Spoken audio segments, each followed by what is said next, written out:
안녕하세요. 저는 두 딸을 두고 있는 엄마입니다. 제게는 듬직한 남편과 사랑스러운 두 딸이 있는데요. 누구한테나 가족은 소중한 존재겠지만 저는 좀 더 특별하게 사랑하고 있다고 말씀드리고 싶네요. 특히나 둘째 딸이 제게 남다른 아이입니다. 제 배 아파 낳은 자식은 아니거든요. 그러나 저와 몇 개라도 핏줄이 섞인 둘째가 서운하지 않게 현재 너무도 아껴주고 있습니다. 말했다시피 둘째는 저희 부부의 친자식이 아닌데요. 이걸 둘째 딸에게 밝히는 것이 참 어려워서 얘기를 미루고 미루다가 결국 둘째가 결혼할 남자를 데리고 왔을 때 알려주게 되었거든요. 둘째에게 모든 사실을 고백하기까지 정말 오래 걸렸는데 그간의 험난한 과정을 사연으로 써보고자 찾아왔습니다. 제게는 정말 존경하는 친언니가 한 명 있습니다.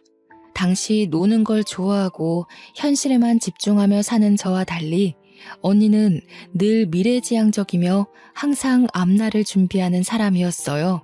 언니는 늘 반장에 전교회장에 대학도 장학생으로 갔는데 저는 그에 반해 한참 못 미치는 수준이었죠. 부모님은 늘 언니를 자랑스러워하셨고 저 또한 언니의 발자취를 따라가고자 노력했던 기억이 납니다. 하지만 앞서가는 언니의 속도는 무서울 정도로 너무 빨랐는데요. 차마 제가 노력으로 따라갈 수 없게 높이 가는 바람에 제가 언니를 따라가는 걸 그만 포기해버렸네요. 그 때문에 저 스스로 언니와 제 처지를 더 비교했던 것 같습니다. 그렇다고 기분이 상했다는 걸 말하고 싶은 게 아닙니다. 제가 친언니의 승승장구를 온전히 축하할 수 있었던 건 아마 저희 집에서 부모님과 언니가 저를 두고 못났다고 비교와 구박은 하지 않아서 그럴지도 모르겠네요. 부모님과 언니는 오히려 저더러 하고 싶은 거나 원하는 걸 찾아서 하길 응원만 해주었고 무얼 하든 제가 행복하기만을 바랬습니다. 이런 가치관은 제게만이 아니라 우리 가정의 가훈이기도 해요. 식구들이 모두 착하고 마음 좋으니까 저는 사춘기가 오지도 않았던 걸로 압니다. 오히려 사춘기 당시 제가 식구들의 눈치를 보며 괜히 분란 일으키지 않도록 노력했죠. 친언니는 수석으로 의대를 나와 산부인과 의사가 되었을 만큼 똑똑한 인재였는데요. 그런데 제가 정말 놀랍다고 느낀 건 한국 의대가 아니라 프랑스 유학파라는 것이에요. 프랑스 의대생들 사이에서도 성적이 좋아서 교수님들의 관심을 한몸에 받은 걸로 알고 있습니다. 프랑스 유학을 끝내고 한국으로 돌아온 언니는 바로 국시를 친 뒤 레지던트부터 시작을 했는데 저는 이때만 해도 언니가 공부 괴물인 줄 알았어요. 공부에 임하는 자세도 저돌적인 데다가 언니가 시도만 하면 패스되는 시험들이 신기하기만 했거든요. 뭐든 척척 해내버리는 언니 때문에 초반에는 의사가 생각보다 되기 쉬운 일인가도 싶었네요. 아직도 부모님 집엔 언니의 프랑스 의대 졸업증과 의사 면허증이 자랑스럽게 진열되어 있습니다. 그런 화목한 분위기에서 성적 저조한 제가 기적적으로 대학을 가게 되었는데 언니에 비해 한없이 평범하고 어쩌면 보잘것없는 결과라지만 부모님과 언니는 무엇보다 기뻐해 주었어요. 제가 붙은 대학이 명성은 낮아도 원하는 전공을 택해서 간 것이기에 잘했다고 칭찬받지 않았나 싶네요. 제 전공은 다름 아닌 식품영양학과입니다. 저도 중학생 때부터 언니를 따라 병원에서 일하는 사람이 되고 싶었지만 병원 관련 공부가 저한테 너무 안 맞더라고요. 그래서 병원에서 일할 수 있는 모든 직업을 알아보다가 영양사라는 재미있는 직업을 찾게 된 거였어요. 아마 고등학교 말미쯤부터 꿈이 병원 영양사였을 겁니다. 언젠가는 언니가 일하는 병원에서 일하는 영양사를 꿈꾸며 즐겁게 학교를 다녔습니다. 제가 대학 졸업을 앞두고 국시 준비에 들어갔을 때 언니가 결혼을 하겠다고 남자를 데려왔는데요. 언니를 많이 좋아했던 저는 그날 처음 보는 형부를 앞두고도 살면서 가장 많은 눈물을 보였습니다. 결혼식에서도 마찬가지로 제가 너무 많이 우니까 언니가 되래 자신이 울 기회가 없었다며 웃음을 보이기도 했어요. 저희 가족은 그만큼 끈끈한 정으로 묶여 있었죠. 사실 형부는 제 눈에 언니에 비해 한참 능력이 저조한 편이었습니다. 형부 직업이 당시 무슨 카페 사장이었는데요. 듣자 하니 언니가 일하게 된 병원 1층에 입점한 사장이라 했던 것 같아요. 아무래도 대학병원 입지다 보니까 매출은 좋았다고 했으나 솔직히 언니가 좀 아까웠습니다.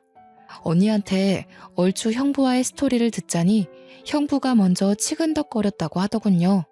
여의사 하나 잡으려고 그곳에 카페를 입점한 게 아닌가 생각했을 정도로 저는 이상하게 형부한테 정이 안 붙었습니다. 그보다 제게는 다른 고민이 하나 생겼는데요.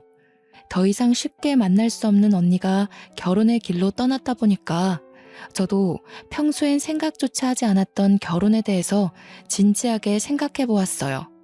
제가 제일 존경하는 사람이 친언니라서 언니가 하는 건 모두 따라하고 싶은 그런 욕구가 있었나 봅니다. 언니가 결혼하고 나서부턴 저 또한 결혼이 하고 싶은 거 있죠. 그래서 결혼한 언니를 따라 저도 당시 결혼을 무척 꿈이었던 걸로 알아요. 저는 취업의 첫 시작으로 어느 호스피스 병원의 영양사로 취직을 했습니다. 확실히 학교 공부와 실전은 천차만별의 차이가 나더라고요. 사회 일원이 되었는데도 제 몸은 아직 학생 신분에서 못 벗어나고 있는 거 아니겠습니까? 언니가 한참 레지던트 일로 힘들어할 때 제 눈에는 언니가 이미 어른이고 훌륭한 의사로 보였는데 언니가 매번 의사가 될 수 있을까 하면서 고민을 많이 했거든요. 아무리 노력해도 자기가 한참 부족한 것 같다면서요. 그게 그렇게 이해가 안 되었는데 막상 제가 직장인이 되어보니까 알겠더라고요. 세상이 너무 빨리 돌아가는 것에 비해 제 마음은 아직도 앳된 시절에 멈춰 있었어요. 때문에 언니와 통화하면서 직장 고민 때문에 많이 칭얼거렸던 걸로 기억합니다. 원래는 매번 제가 먼저 전화를 거는데 한날은 언니가 먼저 전화를 걸어온 적이 있었어요. 아마 그때가 제가 잠들 시간이었던 걸로 기억하는데요. 그날 언니를 끝까지 붙잡지 못한 것이 내내 제 가슴 한켠에 후회로 남아있어요. 전화를 받았는데 언니 목소리가 어딘가 모르게 이상한 겁니다. 꼭 온 사람처럼 불안하게 떨리는 소리였어요. 언니, 무슨 일 있어? 목소리가 왜 그래? 이 시간에 전화 안 하잖아. 설마 오늘도 집에 안 들어가고 야근이야? 근데 목소리가 우는 소리 같은데? 만나서 얘기해줄게. 오늘만 너희 자취방에서 자도 될까? 허락만 해주면 나 지금 바로 출발할 생각이거든. 언니가 지내는 신혼집과 저의 자취방은 무려 1시간이 걸리는 거리였습니다. 당시 시간은 거의 자정을 넘길랑 말랑한 시간이었고요. 그 먼 거리를 밤길에 오라고 하는 게 맞는 건지 당장 판단이 잘 서지 않더라고요. 게다가 언니 목소리가 확실히 무슨 일 있는 목소리인데 컨디션 안 좋은 상태로 운전을 해도 되는 건지 걱정도 되었어요. 하지만 제 걱정에도 언니가 괜찮다고 하길래 결국 조심히 오라는 말과 함께 언니가 올 때까지 기다릴 수밖에 없었습니다. 그래도 한편으로는 오랜만에 언니와 같이 잘 생각을 하니까 기분 좋았어요. 전화는 자주 했지만 언니랑 얼굴 본 지는 무척 오래됐거든요. 얼마 뒤 언니가 도착했다는 연락과 함께 기쁜 마음으로 대문을 열었는데요. 그날 저는 언니의 몰골을 보고 깜짝 놀랐지 뭡니까? 언니, 얼굴이 왜 이래? 다친 거야? 누구한테 맞았어? 옷은 또 왜 이렇고?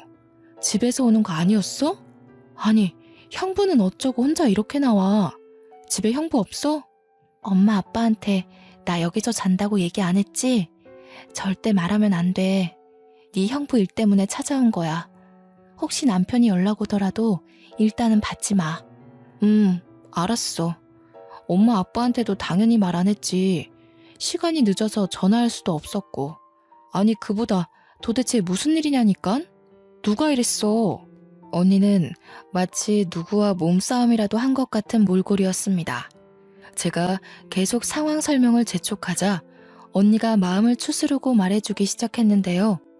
이 모든 게 형부 짓이라는 거 아닙니까?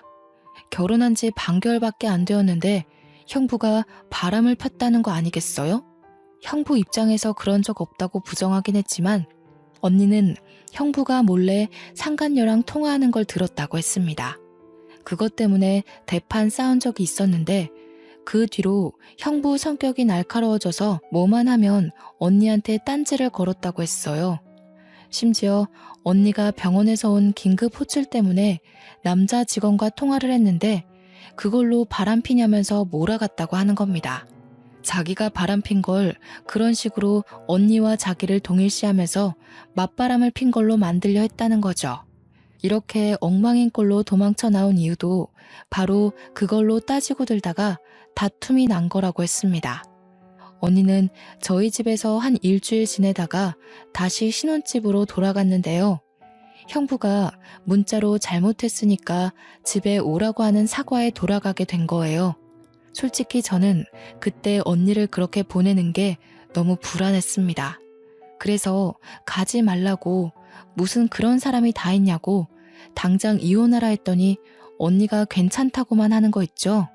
내가 선택한 사람이잖아. 결혼이 참 무거운 약속인 것 같아. 쉽게 끊을 수가 없네. 부모님한테는 절대 비밀이야. 너도 내가 나서기 전까진 눈 감아줘. 그렇게 저는 언니를 놓아줘야 했습니다. 그래도 일상생활을 하면서 언니한테 매일 안부 연락을 했어요. 언니가 말하기를 다행히 형부가 진심으로 반성해서 무탈하게 잘 지내고 있다고 하더라고요. 그 말을 곧이곧대로 믿는 것이 아니었는데 지난날만 생각하면 여전히 가슴 중앙이 꽉 막히네요. 그리고 저 또한 결혼할 남자를 만나게 되었는데요. 제가 일하고 있는 호스피스 병원의 의사였습니다. 저와 무려 8살 차이가 났지만 그냥 보기만 했을 땐 저와 또래로 보일 만큼 젊어 보였어요. 그렇게 생긴 인연으로 저는 결혼을 하게 되었고 언니와 형부도 결혼식에 와서 축하를 많이 해줬습니다. 집안에 의사가 둘이나 된다고 친정 식구들이 제 남편한테 관심을 많이 줬어요. 결혼식 날은 정신이 없어서 몰랐는데 나중에 알고 보니 형부가 병원 밑에서 하던 카페를 접었다는 겁니다. 이유를 물어보니까 언니 말로는 형부가 친구와 함께 프랜차이즈 목적으로 카페를 창업하기 위해 본래 하던 카페를 접고 그 보증금으로 새 사업에 들어갔다고 했습니다. 저는 사업에 대해서 아예 모르다 보니까 그렇구나 하고 넘기면서 언니 안색에 대한 걱정만 했던 것 같아요. 언니 낯빛이 지난밤 자취방에서 봤을 때보다 더 피로해 보였거든요. 저희 대신 친정 부모님이 형부 걱정을 좀 많이 했는데요. 사업 함부로 시작하는 거 아니라면서 하고 있던 카페가 잘 되고 있었는데 왜 그런 모험을 하냐고 살짝 잔소리를 했던 걸로 압니다. 형부는 별다른 대답 없이 그저 친정 부모에게 웃음으로만 답했어요. 저는 언니한테 들은 게 있다 보니까 그런 웃음마저 미워 죽겠더군요. 그렇게 결혼으로 인해 저도 친정을 떠나게 되었고 저는 결혼한 지 1년도 안 돼서 임신을 하게 됩니다. 제가 평생 친언니를 존경할 수밖에 없는 이유가 바로 이 계기로 인해 확고해졌는데요. 언니는 제게 가족이기도 하지만 동시에 은인이기도 합니다. 제가 임신한 당시 혈압이 급증하는 바람에 조산을 해야만 했는데 듣기로는 조산이 아이한테 굉장히 위험한 걸로 알고 있어요. 제왕절개로 태어난 제 아이는 바로 인큐베이터 신세를 지게 되었는데 아니나 다를까 제 아이가 폐 부분이 아직 덜 발달된 채로 태어났대요. 그래서 다른 의사들이 더더욱 제 아이를 가망 없는 신생아로 보더라고요. 저는 아이를 한번 안아보지도 못하고 신생아 집중치료실로 보내야만 했고 그 심정은 정말 온 세상이 무너질 정도로 괴로웠습니다. 저를 위로하는 식구들이 보이지 않을 정도로 가슴 앓이를 꽤 했네요. 저는 언니가 일하는 산부인과에서 아이를 낳았어요. 그래서 언니가 특히 제게 많은 위로를 해주었습니다. 또 의사로서 제 아이를 살리기 위해 포기하지 않는 노력까지 직접 보여주었죠. 다른 의사들이 저희 언니를 보며 고개를 내저었고 다른 교수님까지 와서 언니를 따로 불러 면담을 했을 정도로 제 아이는 가망이 없는 아기였거든요. 저한테는 언니가 제 아이를 살릴 수 있는 마지막 지푸라기인 셈이었지만 모두가 나서서 제 아이를 살리기 어렵다고 하니 한편으론 언니한테 헛수고를 시키는 게 아닌가 싶어 미안할 지경이었습니다. 하지만 친언니는 프랑스 병원에서 살렸던 사례가 있다며 끝까지 아이를 위해 자기 고집을 밀어붙였고 끝내 아이가 기적처럼 제 품에 안기게 되는 기적을 일으켰죠. 당시 병원 직원들이 다 놀랐던 걸로 알아요. 그러나 제 품에 있으면서도 아이는 한 번씩 심장 박동수와 혈중 산소 농도가 엎치락 뒤치락이 심해서 안심할 수 없었는데요. 물론 그때마다 친언니의 끈질긴 노력 덕분에 아이는 어느덧 호흡기를 뗄 수 있었습니다. 제 아이를 위해서 친언니가 밤잠까지 설쳐가며 과로를 했는데요. 친언니는 제 아이에게만 유독 절실한 게 아니더라고요. 직접 눈으로 보니까 어느 신생아한테나 진심을 다하는 의사라는 걸 금방 알 수 있었어요. 너무 존경스럽고 멋진 의사라고 생각했지만 문제가 하나 있다면 부부관계에 소홀했다는 거예요. 일에 미친 사람이라고 욕먹으면서까지 친부랑 싸우는 일이 많았던 걸로 압니다. 옛날에 형부가 바람펴서 죄지었던 전적은 언니의 과욕에 묻혔을 만큼 이미 지난 일이 돼버렸고 다툼을 일으키는 근본 원인이 집에 잘 안 들어오는 언니의 일욕심 때문으로 바뀌어버렸습니다. 그러다 결국 못 참은 형부가 이혼을 요구해서 둘이 갈라서게 된 걸로 알고 있어요. 그런데 왜 하필 이렇게 버거운 시기에 축복이 찾아온 건지 형부와 갈라서고 난 후에야 언니는 뱃속에 아이가 있다는 걸 알게 되었는데요. 너무 걱정이 되었던 건 언니는 배가 불러 티가 날 때까지도 휴직을 안 내고 일을 했어요. 그 때문에 언니 체력은 바닥날 대로 바닥이 났죠. 그래서일까요? 아이를 출산할 때쯤 급격한 컨디션 저조와 여러 가지 스트레스, 과로로 누적된 체력이 더는 버텨주지 못하고 언니가 세상을 뜨게 되었습니다. 너무 괴로웠어요.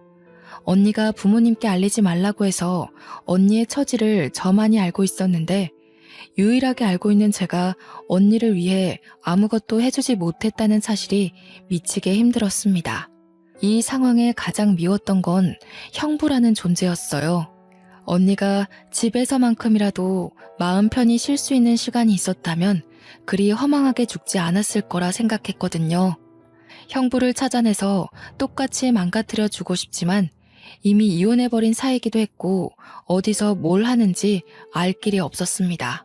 그렇게 언니 뱃속에서 태어난 아이는 죽어가는 언니의 심장에 마지막까지 안겨있다가 제 품으로 돌아왔습니다. 그게 바로 우리 집 보물 둘째인데요. 우리 둘째는 제가 세상에서 제일 존경하는 친언니의 딸입니다.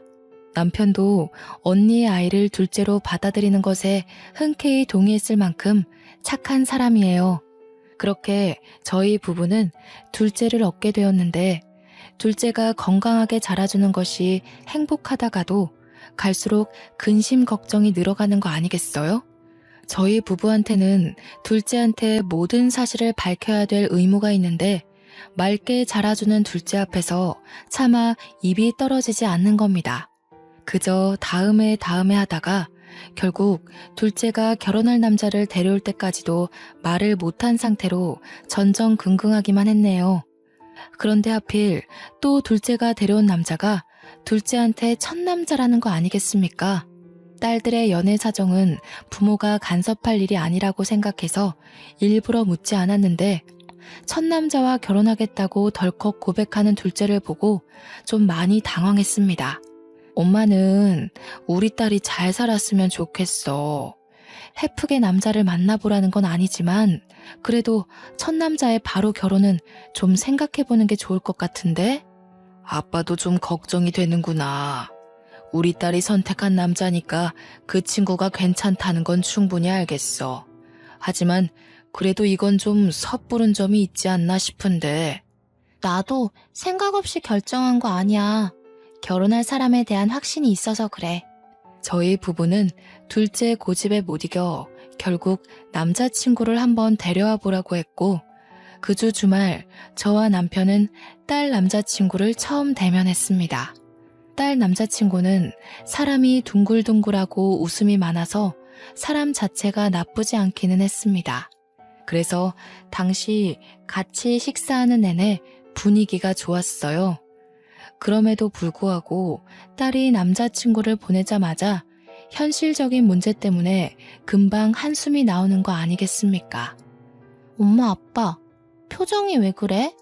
내 남자친구 마음에 안 드는 점 있었어? 솔직하게 말해주면 남자친구랑 조율해보도록 할게. 그런 건 아니야. 인상 참 좋아 보이고 모난 곳 없이 잘한 것 같더라. 그런데 딸이 결혼을 하게 되면 남자 집안에서도 우리 집 사정을 알아야 할 것 같으니까 걱정돼서 그래. 난 또 뭐라고. 우리가 못 사는 집도 아닌데 뭘 그런 걸 걱정해. 남자친구 집안에 정치하는 사람들 많은데도 나 되게 환영해주더라. 둘째 딸은 제가 경제력 때문에 걱정한다고 봤지만 차라리 그 문제였다면 일이 크게 가슴이 미어지진 않았을 겁니다. 결혼을 앞두게 되었으니 더 이상 미룰 수 없잖아요. 저와 남편은 그날 바로 둘째의 친모에 대해서 모든 걸 알려주었죠. 최대한 둘째가 상처받지 않게 조심히 말을 했습니다. 실은 내가 네 엄마가 아니라 이모야. 그동안 말 못해서 미안해.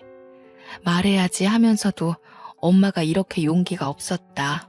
우리 딸 상처받게 하려고 자식으로 받아들인 게 아닌데 한솔이 너가 상처받을 게 두려워서 엄마가 너무 망설였어.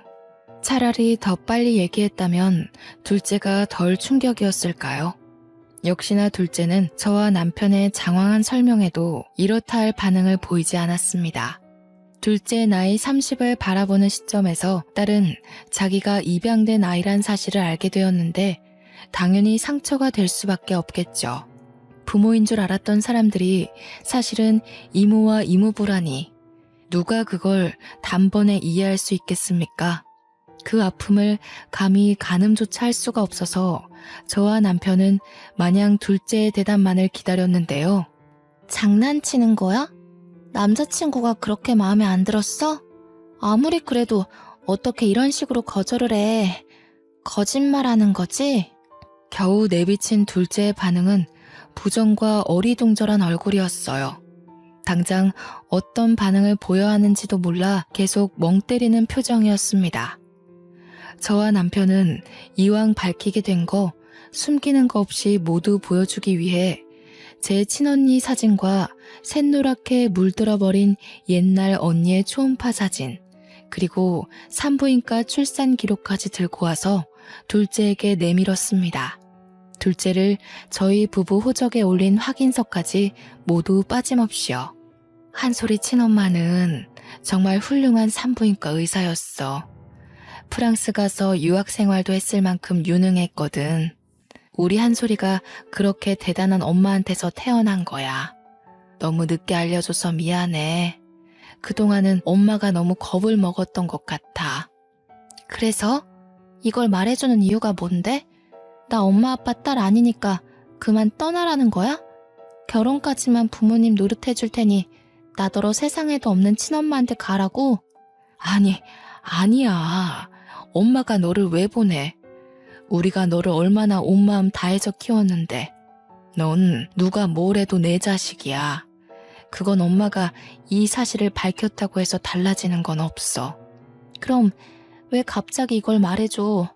차라리 끝까지 모르게 하지. 어쩔 수 없이 알게 될 때까지 모르고 살게 하지. 왜 이제 와서 알려줘? 나 무섭게 왜 이래? 혹시라도 결혼하고 난 뒤 이 사실이 밝혀지면 남자 쪽에서 사기 결혼으로 걸고 넘어질까봐 더 이상 미룰 수가 없겠더라고. 엄마 아빠가 너무 이기적이었어. 미안하다 딸아.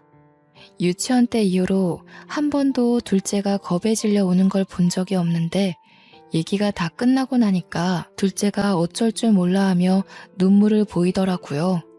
그 모습을 보니 너무 가슴이 아파서 말없이 둘째를 안아줬습니다.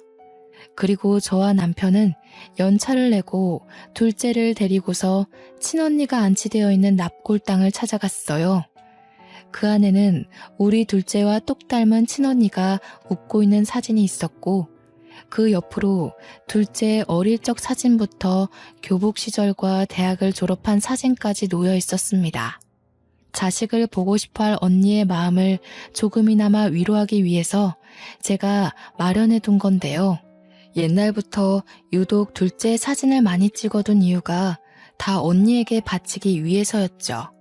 언니, 내가 한솔이한테 너무 늦게 말해서 이제야 데려왔어. 미안해. 우리 한솔이 너무 예쁘게 자라줬지? 누굴 닮았는지 손재주가 얼마나 섬세한지 몰라. 언니가 직접 우리 한솔이 손도 잡아보고 해야 되는데 더 잘 키우지 못해서 항상 미안해. 너무 보고 싶다, 언니야. 제가 언니 앞에서 결국 눈물을 보였는데 그때까지도 둘째는 실감하지 못하는 얼굴이었습니다. 아마 사실을 안 지 이틀 만에 이 모든 걸 감당하기엔 벅찼던 것 같아요. 저는 둘째에게 주려고 그간 차마 주인 손에 쥐어주지 못했던 돌반지를 건넸어요. 네 엄마가 너 가졌을 때 얼마나 기뻐했는지 아니? 체력이 한참 떨어졌을 텐데도 네 초음파 사진만 보면서 그렇게 힘내서 웃던 사람이었어. 반지도 너 돌되면 줄 거라고 태어나기도 전에 사놓은 건데 네 손에 한번 쥐어주지도 못하고 저렇게 외롭게 가버렸다. 둘째는 손에 쥔 그 반지 때문에 사실을 조금씩 현실을 받아들이는 듯 했습니다. 그러더니 둘째도 그 반지를 보고 결국 영문 모를 눈물을 흘리더군요. 친언니 유구람 앞에서 처음으로 남과 같은 친모에게 엄마라고 부르는 둘째의 모습을 보니 제가 언니의 자식을 이제야 데려온 것이 한없이 후회가 되지 뭡니까? 언니가 이 순간을 얼마나 기다렸을까 싶더라고요. 언니한테 너무 미안했고 또 딸에게도 진짜 엄마에게 엄마라고 부를 수 있는 기회를 늦추게 만든 것 같아 죄스럽기만 했네요. 납골당을 다녀온 이후 저와 남편은 둘째가 우리를 원망한다고 하더라도 다 감수할 생각이었습니다. 저희에게 느낀 배신 때문에 호적에서 빼달라고 울분을 토해도 둘째가 원하는 대로 모든 걸 해줄 생각이었어요. 그러나 며칠 뒤 둘째가 저와 남편에게 하는 말을 듣고 내내 졸이고 있던 마음에 긴장이 탁 풀렸는데요. 둘째는 저와 남편을 전혀 원망하지 않았어요. 친자식도 아닌데 자식처럼 사랑으로 키워줬다고 오히려 고마움을 표현했죠. 제가 밝힌 모든 사실이 그동안 받은 사랑에 대해 반감을 일으킬 만한 문제는 아니라고 하면서 자기를 버리지 말아달라고 하더라고요. 엄마가 어떻게 너를 버리니? 그런 일은 생각해 본 적도 없고 있을 수도 없는 일이야. 내 품에 널 안은 순간부터 넌 내 자식이었어. 오히려 우리가 고맙다. 엄마 아빠를 받아들여줘서 너무 고마워. 집에 돌아와서 둘째가 좋아하는 밥상을 차려주며 훨씬 더 애틋한 시간을 보내었습니다. 첫째 또한 집안에 있었던 사실을 알고서 직장에 반차를 내고 지방에서 올라왔어요. 첫째는 둘째가 친동생이 아니라는 거 진작 알고 있었거든요. 첫째 나이가 초등학교 입학을 앞뒀을 때 둘째를 호적에 올렸으니까 저희 부부는 첫째가 이해할 수 있도록 설명할 시간을 많이 가졌었어요. 오랜만에 집에 돌아온 첫째는 바로 둘째를 찾았는데요. 둘째를 보자마자 따뜻하게 안아주는 거 아니겠습니까? 단 한순간도 너를 사촌으로 생각한 적 없어. 넌 처음부터 내 친동생이었고 앞으로도 나한테 하나밖에 없는 소중한 친동생이야. 그러니까 너 딴 생각하면 안 돼. 알겠지? 둘째는 첫째의 진심에 또 한 번 눈물을 흘렸습니다. 원래도 가족이었지만 우리는 한 번 더 가족의 정을 단단히 할 수 있는 시간이 되었어요. 둘째는 한동안 마음을 추스르느라 남자친구와의 만남도 미뤘는데요. 그러다 남자친구에게 자신의 사정을 고백했다고 했고 그 뒤로 저희 딸과 상견례 날짜를 조정했습니다. 상견례 자리에 가기 전까지도 혹시 예비사돈 집안이 우리 둘째의 남다른 처지를 탐탁치 않아 하면 어쩌나 걱정 많이 했어요. 그런데 제가 걱정했던 부분이 무용지물이었을 정도로 정말 어처구니 없는 상황을 직면하게 되었는데요. 먼저 와 있는 사돈 식구들을 보고 저는 자리에 앉지도 못한 채 놀랐지 뭡니까. 제가 아주 잘 아는 사람 한 명이 사돈 쪽 좌석에 앉아 있는 겁니다. 그 사람도 저를 알아보고 눈알이 동그랗게 커지더라고요. 저처럼 마찬가지로 시선을 떼지 못하고 있던 그 사람은 다름 아닌 형부였습니다. 형부가 어떻게 여기에 있어요? 설마 제 딸 남자친구 아빠는 사람이 형부인 거예요? 어떻게 이럴 수가. 이 결혼 없던 걸로 해야겠어요. 한솔이한테 형부 일은 절대 모르게 하고 싶었는데 이런 식으로 낯짝 보여주게 될 줄은 몰랐네요. 그동안 잘 지내셨나 봐요? 우리 언니가 당신 때문에 무슨 꼴로 떠났는데. 무슨 소리 하는지 모르겠습니다만 사람 잘못 본 거 아닙니까? 초면에 결례가 심하네요. 아들아, 너는 이런 저급한 집안이랑 연을 맺겠다는 거냐? 나야말로 이런 결혼 허락 안 해요. 저와 남편 빼고 모든 사람들이 영문도 모르고 앉아있는데 곧 얼굴이 붉어진 형부가 당황하며 앉은 자리에서 일어나더군요. 저는 형부를 보자마자 친언니 얼굴이 그 앞을 스쳐가며 그동안 형부에게 품고 있던 반감이 폭발해 버렸습니다. 때깔 좋은 형부의 얼굴을 보니 도무지 참을 수가 없더라고요. 무슨 짓이라도 저지르고 싶어서 식탁 위에 보리차를 들고 형부 얼굴에 퍼부어 버렸죠.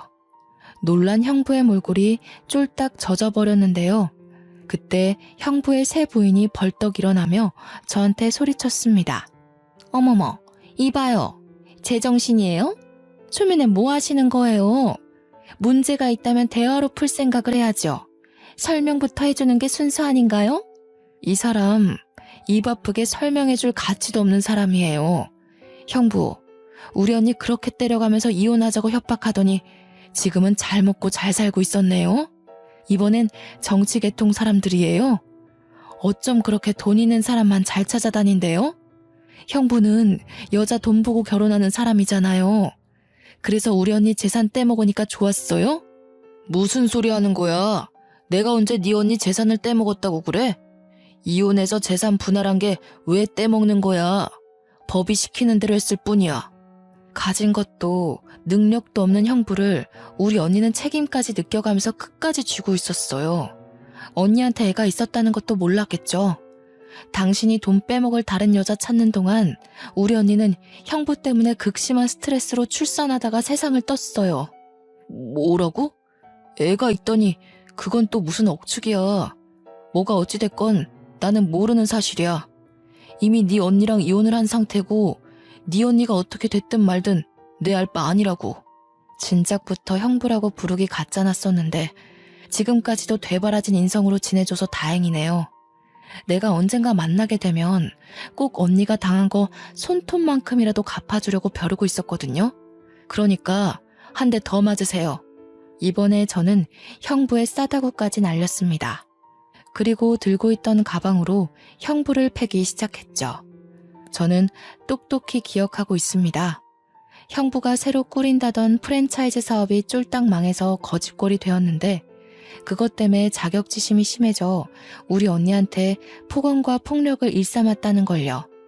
제가 결혼하는 바람에 저한테 피해주기 싫던 언니는 거의 병원에서 간이 침대를 놓고 쪽잠을 잤다는 것도 들어서 알고 있어요.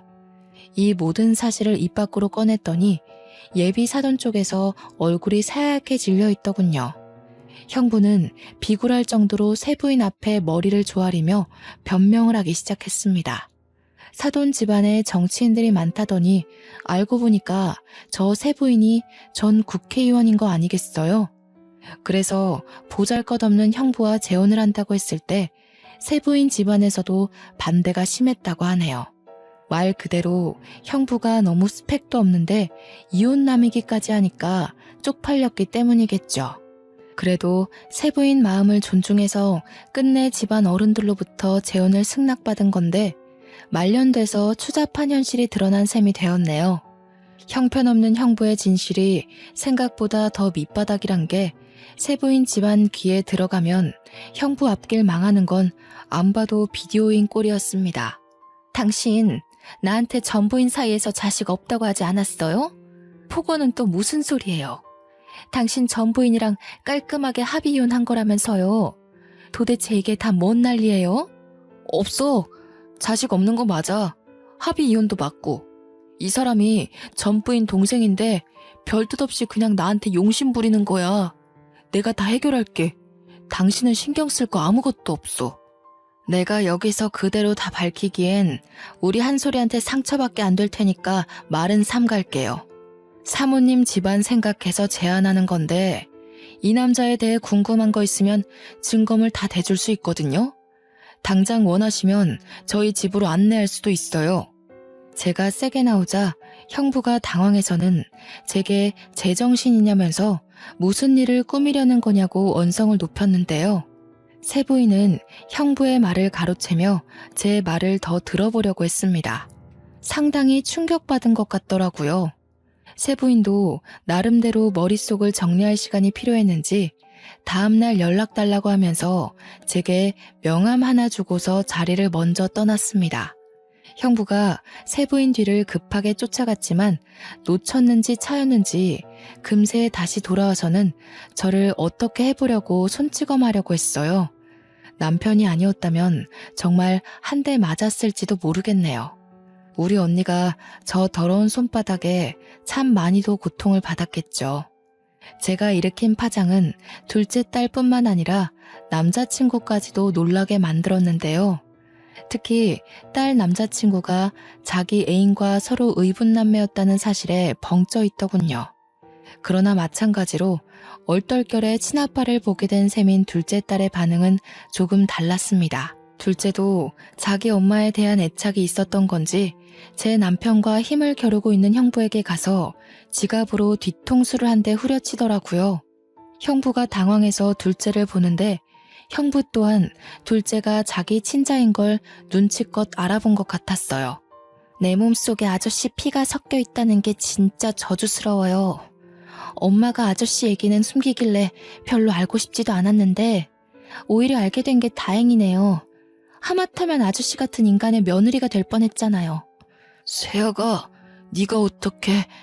이건 뭔가 잘못됐어. 너희들 나 하나 몰락시키자고 전부 다 짠 거 아니야? 어디서 소설 같은 이야기를 만들어서 밀어붙여. 아저씨만 봐도 우리 엄마라는 사람이 얼마나 외로웠을지가 느껴지네요. 얼굴도 못 보고 보낸 우리 엄마 생각해서라도 제 기억에서 아저씨 얼굴을 싹 지워버려야겠어요. 앞으로 아저씨 인생에 웃는 날은 영영 없었으면 좋겠네요. 다신 보지 맙시다. 둘째는 자기 남자친구한테 이별을 통보한 채 저희를 데리고 자리를 떴습니다. 상견례가 그렇게 파토난 것이 꼭 제 탓인 것만 같아서 저는 둘째한테 사과했습니다. 그러니 둘째가 뜻밖의 사실 말해주더군요. 내가 남자친구한테 내 사정 다 말해줬다고 그랬잖아. 그런데 남자친구 반응이 좀 시원찮더라고. 차라리 잘 됐어. 나도 찝찝해서 이 결혼을 하는 게 맞나 살짝 고민했거든. 딸 남자친구가 둘째한테 그럼 고아인 셈 아니냐고 그렇게 물었다네요. 사람은 한마디 두마디 뱉는 게 결국 그 사람 인성이라고 아마 그 발언이 딸 남자친구의 본색이 아니었을까 싶어요. 사실 누구나 좋은 사람인 척, 너그러운 척 연기하는 건 쉽잖아요. 저는 다음날 연락을 달라고 했던 형부의 세부인에게 고민하다가 문자를 넣었습니다. 세부인은 집에 돌아온 형부와 한바탕 다툼을 벌인 것 같더라고요. 정말로 제게 증거물을 다 요구했어요. 저는 우편으로 형부에 관한 모든 사실과 언니가 형부 폭력 때문에 경찰에 신고했던 이력까지 보태어 붙였습니다. 며칠 뒤 세 부인한테서 다시 연락받은 문자에서 결국 둘 사이가 끝내 동결났다는 소식을 전달받았는데요. 형부는 세 부인 집안 어른들한테 저급한 취급당하며 찍소리도 못한 채 이혼을 강요받았다고 합니다. 꼴 좋다고 생각하면서도 한편으로는 빈털터리로 쫓겨난 형부가 우리한테 보복을 하려고 길을 쓰고 찾지 않을까 뒤늦게 걱정이 되더라고요. 다행히 1년이 지난 현재까지 그 꼴을 다시 본 적은 없네요. 원래도 연락으로 알 길이 없던 사람이다 보니까 어디서 뭐라고 사는지 전혀 몰라요. 그러나 감히 제가 추측하자면 이젠 능력 좋은 여자 만나서 인생 펴기엔 너무 늙어버렸지 않나 싶어요. 때문에 분명 밑바닥 신세를 피하지 못하고 망가졌겠죠. 자기 주제도 모르고 많은 걸 탐내다 보니 주머니가 감당 못하고 터져버린 거 아니겠어요? 그 사람은 진작 밑바닥을 기었어야 할 처지인데 그나마 가지고 있던 젊음이라는 카드 한 장만으로 참 길게도 버텨오지 않았나 생각이 듭니다. 마음 같아선 다신 제게 못하도록 생을 뜨게 만들고 싶단 생각도 했었지만 아마 우리 언니가 저를 그리 괴로움 속에 살게끔 내버려두지 않았을 것 같아요. 그 남자에게 가장 힘이었던 능력 좋은 아내한테 버림받게 했으니 그걸로 반은 갚아줬다 생각하렵니다. 다신 보는 일 없길 바라나 혹시라도 또 만나게 되는 날이 온다면 저는 똑같은 방법으로 그 남자가 밑바닥 생활을 청산하지 못하게 발목을 잡을까 해요. 그 남자가 저에게 겁을 먹고 평생을 트라우마로 기억하며 무너지길 바랄 뿐입니다. 세상이 좁다는 게 저한테도 해당되는 일인 줄은 몰랐는데 아무래도 언니가 이러한 자리를 만들어준 게 아닌가 싶어요. 언니가 저를 통해 형부한테 복수를 하고 싶었는지도 모르죠. 그럴 거라 생각하고 저도 그 남자를 그렇게 망쳐놓았던 것도 있었네요. 평생을 남의 인생 망쳐보는 짓 같은 건 해볼 엄두도 못 내던 제가 반은 미쳐서 그 남자에게 보복했던 것 같은데요. 지나서 생각해보니 그 순간이 참 두려운 상황이었던 거 있죠. 그래도 큰일을 해결해버렸다 보니까 저희 가족에겐 더 없는 평화가 찾아왔습니다. 첫째는 지방 생활을 하고 있지만 둘째는 결혼이 파토나는 바람에 여전히 집에서 직장을 다니고 있거든요. 일부러 결혼을 망치려던 건 아니었지만 이대로 둘째와 함께 조금 더 사랑할 수 있는 시간이 늘었으면 좋겠다는 생각이 드네요. 최대한 나쁜 짓을 안 하고 살아가려 했는데 제 손으로 누군가의 인생을 망쳐버렸다 보니 가끔씩은 참 죄책감이 들 때가 있어요. 이 감정은 상대가 원수건 말건 상관이 없는 기분인 것 같아요.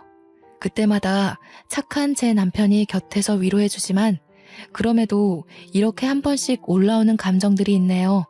이 사연을 쓰면서도 제 감정이 화가 났다, 자책했다, 정신없이 날뛰었답니다. 이마저도 제 스스로가 극복해야 할 숙제로 남겠죠. 부디 언젠가 친언니와 함께하는 날이 다시 오게 된다면 언니한테 칭얼거리고 싶어요. 처한 현실들이 너무 힘들었지만 언니 생각 하나로 모든 걸 이겨냈었다고 말입니다. 아마 심성 고운 제 언니는 오히려 저더러 고생 많았다고 사과를 하지 않을까 싶네요. 이 시간 내내 제 딴에는 참 길었던 사연으로 느껴집니다. 마치 당시로 돌아간 것 같아서 중간중간 가슴이 꽉 막히는 듯한 기분을 느끼기도 했어요. 그래도 글을 마무리하게 되니 제 마음도 같이 정리가 된 것 같아요. 왠지 모르게 개운합니다. 이젠 저의 앞길에 이보다 더 큰 방지턱은 없을 거라 생각이 들어요. 지나간 과거에 제 기억을 묶어두지 않고 행복할 미래만 바라보고자 노력해야겠습니다. 그만 사연을 마치도록 하겠습니다. 감상해주신 분들 모두 행복하길 기원할게요.